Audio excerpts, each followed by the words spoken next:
Hello everyone, I am very glad that you're joining this story. Subscribe, like and comment.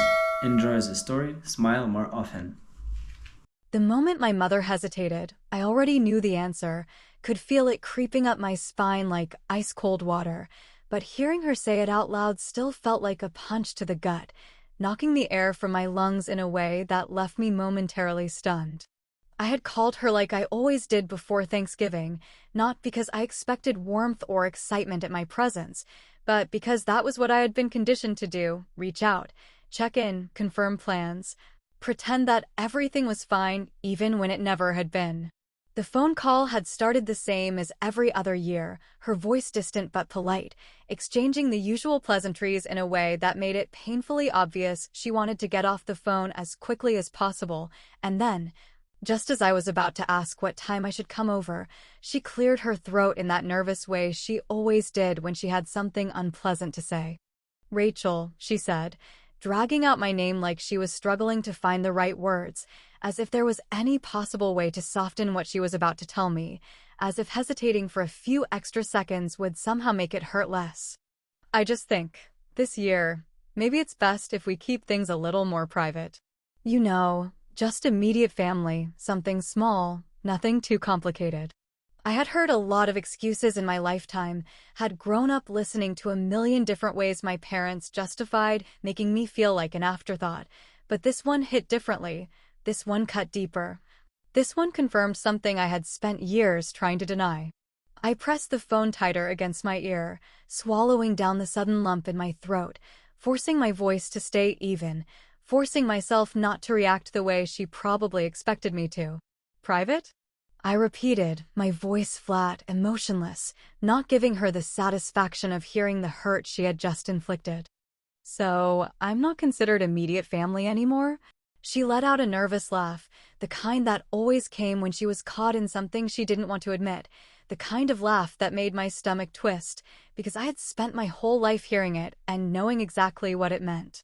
"Oh, honey, it's not like that," she said, her words dripping with the fake reassurance she had always used to cover up her favoritism, as if I was too stupid to see through it after all these years.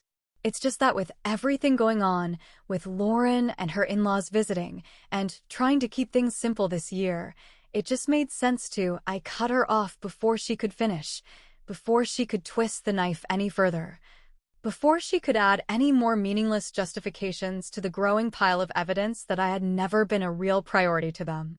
"Got it," I said quickly, my voice clipped, my jaw clenched so tightly I could feel the pressure radiating through my skull. "No problem. Have a nice Thanksgiving." She started to say something, maybe another half-hearted attempt to smooth things over, maybe some weak excuse to make herself feel better about what she had just done, but I didn't wait to hear it. I hung up the phone before she could say another word, staring down at the screen, my fingers gripping the edges so hard my knuckles ached, my heart pounding so loudly I could hear it in my ears. I sat there for a long time, just breathing, just processing, just letting the weight of what had just happened settle over me like a heavy, suffocating blanket. I told myself it didn't matter, that I had always known I was second place in my family's hierarchy, that this wasn't new, that it wasn't surprising, that I shouldn't even care. But no matter how many times I repeated those words in my head, the truth still burned, still twisted deep in my chest like something sharp and unforgiving, still made my stomach turn with the kind of nausea that only came from being reminded, once again, that I would never truly belong. The next day, I woke up determined to put it behind me, convinced that I wouldn't let it ruin my holiday, that I would make the best of it, that I would move on without letting them take up any more space in my mind. But that resolve shattered the second I opened my phone, the second I scrolled through social media and saw the pictures of Thanksgiving dinner at my parents' house, the long dining table covered in food, the wine glasses clinking together in celebration, the familiar faces smiling like something out of a holiday commercial. And then, right there in the middle of it all, sitting comfortably between my parents, laughing like they had been part of the family forever, were Lauren's in-laws, people who had no blood connection to us, people who had known my family for a fraction of the time I had, people who, apparently, were more like family than I ever had been. My breath caught in my throat, my fingers tightening around my phone, my entire body going rigid as the realization settled deep in my bones, heavy and suffocating, impossible to ignore. They hadn't wanted a private gathering. They had just wanted it without me. Something inside me cracked, something deep and fundamental, something that had been holding on for years, despite every reason to let go. My fingers moved before I could stop them, my heart hammering in my chest as I pulled up my father's number, as I typed out the only question that mattered. So, I wasn't invited, but Lauren's in-laws were? I stared at the screen, waiting, watching as the little typing bubble appeared, as my father took his time crafting a response, as the seconds dragged into what felt like hours. And then, finally, his reply came through. Short, dismissive, final. They're just more like family to us. It was that moment, more than anything else, that sealed it for me, that snapped something inside me, that made everything crystal clear in a way it had never been before. They had made their choice. They had drawn their line. They had made it clear exactly where I stood, exactly how little I mattered, exactly how replaceable I had always been. And for the first time in my life, I wasn't going to beg them to change their minds. I stared at that message, my fingers shaking with something that wasn't quite sadness anymore, something that was sharper, colder, something that felt a lot like clarity. I took a deep breath, exhaled slowly, and then, without hesitation, I made a decision. They wanted a life without me? Fine. But they were about to find out exactly what that meant. I sat on my couch, staring at the ceiling, the glow of my phone screen still burning in my peripheral vision, my father's message etched into my brain like a scar I couldn't ignore no matter how hard I tried. They're just more like family to us. Those words repeated in my head, circling like vultures, feeding on every insecurity I had ever had, sinking their claws into wounds I thought had long since healed. I told myself it shouldn't hurt, that I should be used to this by now, that this was just another reminder of something I had spent my entire life trying to pretend wasn't true. But no matter how many times I forced myself to swallow it down, no matter how many deep breaths I took, no matter how much I told myself I didn't care, the truth sat in my chest like a weight I couldn't shake. This wasn't about Thanksgiving, not really, not entirely. This was about a lifetime of knowing, deep down, that I had always been second place in a race I never even knew I was running, a competition where the winner had been chosen before I had even stepped onto the track. This was about every birthday party where Lauren got the bigger, better gift while I got something that felt like an afterthought, every holiday where she was fussed over while I was expected to make myself useful, every argument where my feelings were dismissed while hers were handled like delicate glass. This was about the years of watching her get things handed to her, of watching her mistakes be excused, of watching her be adored simply for existing while I had to fight for every scrap of attention, for every ounce of approval, for any acknowledgement that I was even there. I thought about being 16, working nights at a grocery store, saving every paycheck for months just to afford an old used car that barely ran, while Lauren, barely a year younger than me, was gifted a brand new sedan with a giant red bow on top, our parents beaming as they handed her the keys. I thought about the time she crashed that same car into a mailbox while texting and how my father had sighed, shook his head, and told her it was just a mistake, while I once got grounded for 2 weeks because I had forgotten to fill the gas tank in mine. I thought about how every time she failed, it was seen as a learning experience, an unfortunate accident, something that could be fixed with patience and understanding, while every mistake I made felt like a personal betrayal, a disappointment, a reason to remind me that I was somehow falling short of whatever impossible standard they had set. And still, despite all of it, I had tried. I had tried so hard to be enough for them, to be what they wanted, to be someone they could love the way they loved her. I had tried to overlook it, to tell myself that I was imagining things, that it wasn't as bad as it seemed, that maybe if I worked harder, if I became more successful, if I did everything right, they would finally see me the way they saw her. But no matter what I did, no matter how much I achieved, no matter how much of myself I gave, it had never been enough. This Thanksgiving wasn't some one-time slight, wasn't some minor oversight, wasn't something that could be explained away with weak excuses and half-hearted apologies. This was the confirmation I had spent years dreading, the undeniable proof that I had always been an outsider looking in, that I had never truly belonged, that no matter how much I wanted to believe otherwise, I was never really part of their family in the way that mattered. And for the first time in my life, I wasn't sad about it. I wasn't heartbroken. I wasn't desperate to fix it. I wasn't searching for a way to make them love me, to make them see me, to make them regret the way they had treated me. I was just done.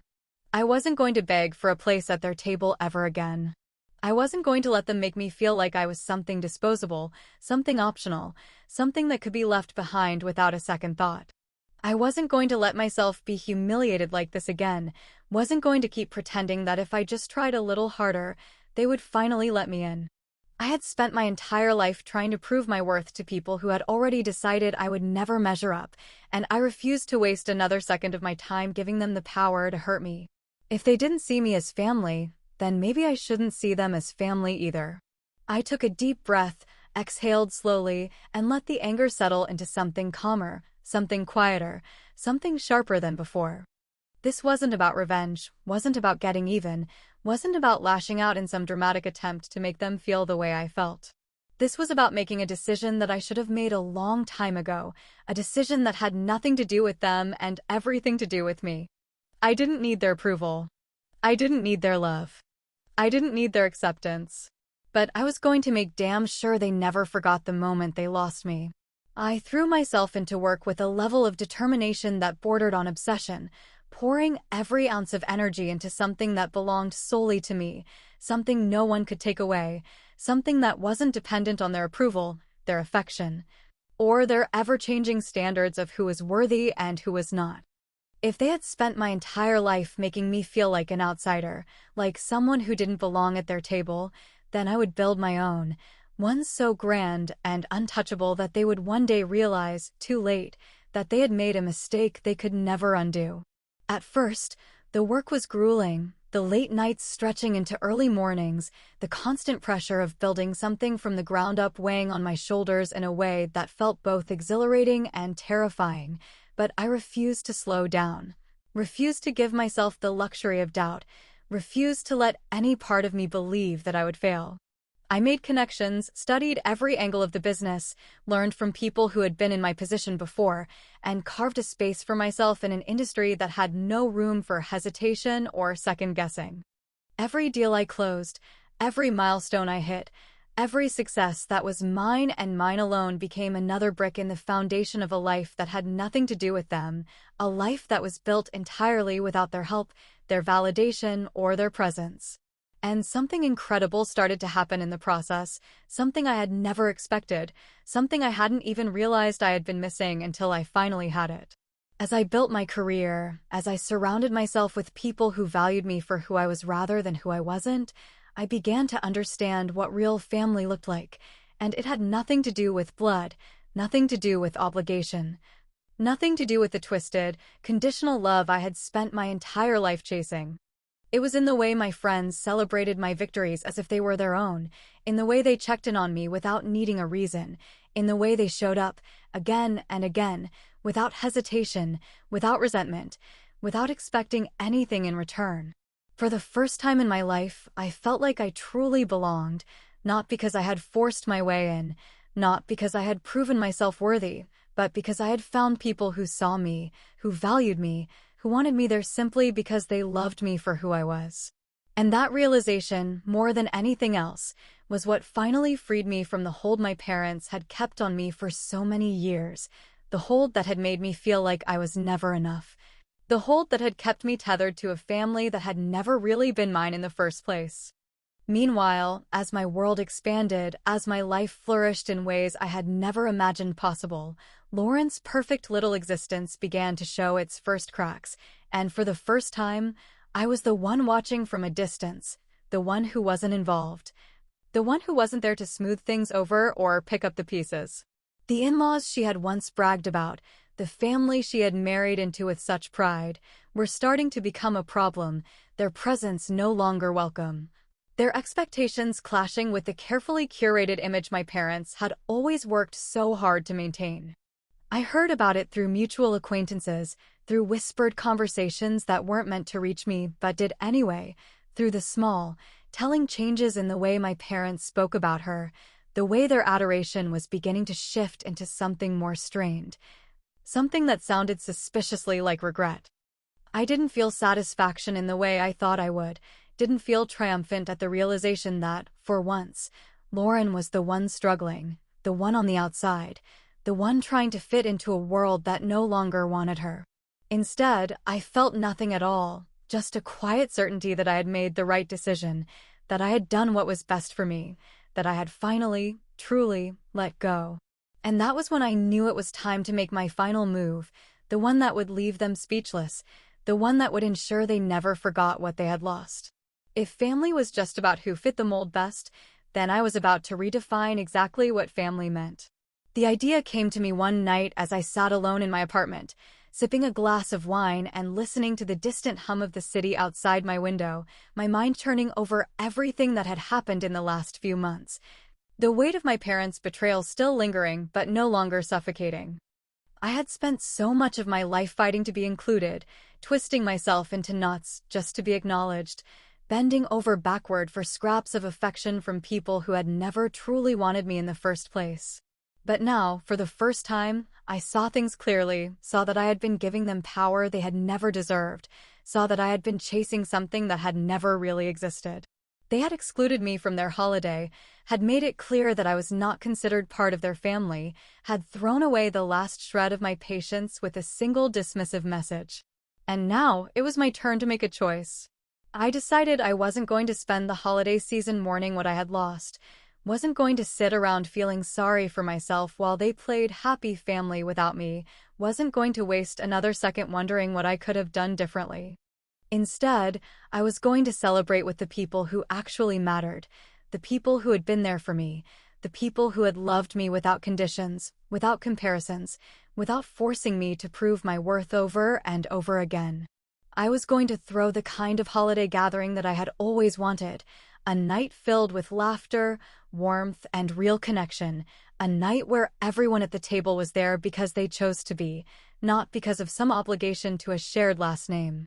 I made a list, carefully writing down the names of the people who had shown up for me in ways my family never had, close friends who had become my support system, colleagues who had encouraged me when I doubted myself, mentors who had believed in me even when I struggled to believe in myself. I even reached out to a few distant relatives, people who had always been kind to me but had remained on the fringes of our family because they didn't fit the mold my parents had so carefully crafted.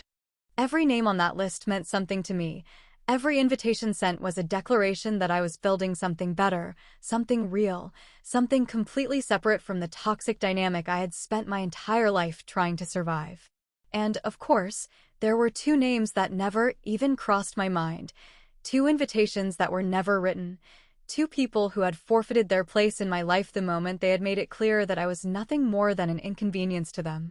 My parents and Lauren were not invited, not even considered, not even an afterthought. They had made their choice, and now I was making mine. It didn't take long for word to reach them, didn't take long for the whispers to travel, for the realization to sink in, for my mother to pick up the phone and call me. Her voice dripping with the same passive-aggressive sweetness she always used when she wanted something but refused to ask for it outright. "Rachel," she said, drawing out my name like it was some delicate thing, like she wasn't sure if I would shatter at the sound of it. "I heard you're hosting something for the holidays this year. A big gathering, lots of people. It sounds lovely." I leaned back in my chair, letting the silence stretch between us, waiting for her to get to the point, waiting for her to finally acknowledge the hypocrisy of what she was about to say, waiting for her to say the words that had to be burning at the back of her throat.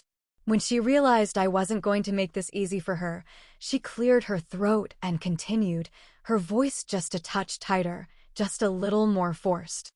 "I just thought it was interesting," she said, her tone light, casual, pretending she wasn't bothered, pretending she didn't care. "I mean, we always do holidays together, and yet I never received an invitation." funny how that works, don't you think? I smiled, a slow, knowing smile that she couldn't see but could probably hear in my voice, a smile that came not from bitterness, not from anger, but from the sheer satisfaction of finally being the one in control. Oh, I said, tilting my head slightly, my voice as calm as ever, my heart steady, my words deliberate. It's just a private gathering. You understand, right? The silence that followed was deafening, stretching so long that I could almost picture the way she must have looked at that moment, her mouth opening and closing as she struggled to find the right response, her fingers gripping the phone just a little tighter, her mind scrambling for a way to twist this into something she could control. But there was nothing to say, nothing she could argue, nothing she could throw back at me without exposing herself for the hypocrite she was. Because these were her words, her rules, her logic being used against her, and for once, she was the one left standing on the outside, looking in. When she finally spoke again, her voice was quieter, more clipped, lacking the warmth she had tried so hard to fake. I see, she said, and I could almost hear the sharp edge of resentment hiding beneath the forced indifference, the barely concealed anger that she wasn't used to feeling, the sting of realizing that she no longer had the upper hand. Well, enjoy your little party then. And just like that, she hung up, cutting the conversation short, refusing to acknowledge what had just happened, refusing to admit that, for the first time in my life, I had beaten her at her own game. I stared at my phone for a long moment, then set it down, feeling lighter than I had in years, feeling free in a way I had never known was possible, feeling something that almost felt like peace. They had spent a lifetime making me feel like an outsider, like I didn't belong, like I wasn't truly part of the family. But now, they were the ones on the outside. And for the first time, I wasn't the one trying to claw my way back in. How would they react when they realized they had lost me for good? I didn't know, and for the first time in my life, I didn't care. The warmth of the room wrapped around me like a long-forgotten embrace, the sound of laughter rising above the clinking of glasses, the hum of conversation filling every corner of the house in a way that felt so natural, so effortless, so completely different from every holiday I had ever spent in my parents' home. The scent of roasted turkey, fresh bread, and spiced cider drifted through the air, mingling with the soft background music playing from the speakers, setting a mood that felt almost surreal in its perfection, a stark contrast to the tense, careful gatherings I had grown up with, where every word had to be measured, every movement calculated, every interaction laced with the unspoken weight of expectation. Here, there were no forced smiles, no cold glances across the table, no undercurrents of judgment hiding beneath the surface of polite conversation. Here, there was only warmth, only sincerity, only the kind of love that I had spent my entire life believing I would never find. People moved through my home with an ease that felt natural, felt right, felt like this was exactly where they were meant to be, and for the first time, I understood what it meant to have a real family. A family that wasn't bound by obligation or blood, but by something stronger, something more genuine, something that couldn't be faked or forced.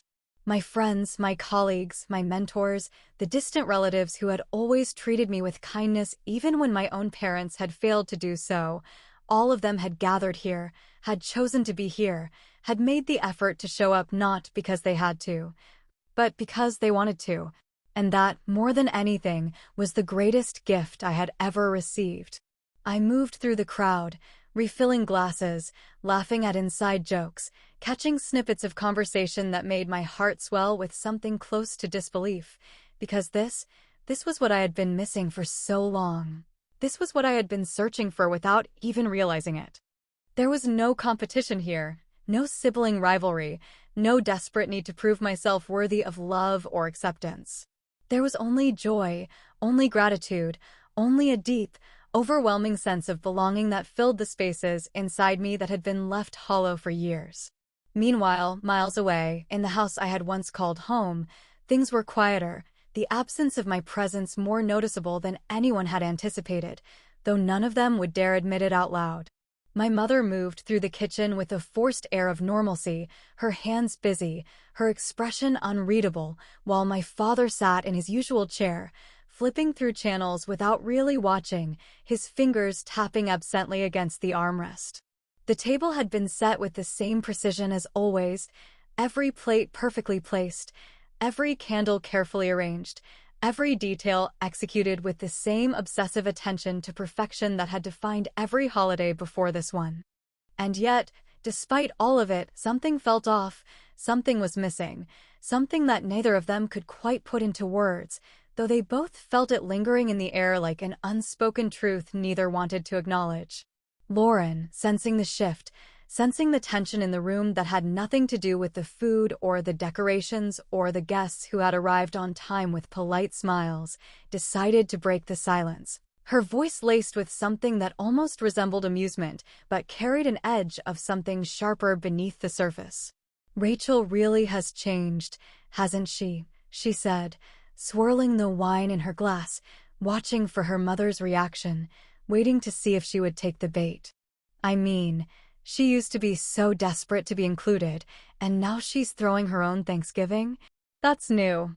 My mother didn't look up from the pie she was slicing, didn't let the words sink in too visibly, but there was a slight pause, a hesitation, a flicker of something unreadable in her expression before she finally spoke, her voice carefully controlled.